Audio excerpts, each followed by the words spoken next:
मुसीबत और परेशानी से बचाव के 3 वज़ाइफ। ला इलाहा इल्ला अंता सुब्हानाका इन्नी।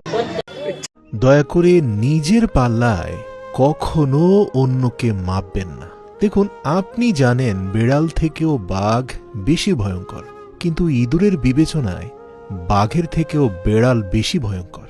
সুতরাং আপনার নিজের মনোভাবের মাপকাঠিতে অন্যকে মাপতে যাবেন না। যে পরিবারে পুরুষ থাকতেও মহিলা মাতব্বর, ওই পরিবারের সাথে ভুলেও আত্মীয়তা করবেন না। কাউকে ভালোবেসে কষ্ট পেতে না চাইলে প্রথমে নিজের ক্যারিয়ার তৈরি করুন, তারপর ভালোবাসাকে সময় দিন। দেখুন, আজকের দিনে মানুষ তার সাথে থাকতে পছন্দ করে যার একটা সুন্দর উজ্জ্বল ভবিষ্যৎ আছে। হ্যাঁ, আরেকটি কথা, সুখী যদি হতে চাও তাহলে কখনোই কারো ক্ষতি করো না। খেয়াল রেখো, তোমার দ্বারা কারো উপকার হোক বা না হোক, কারো ক্ষতি যেন না হয়।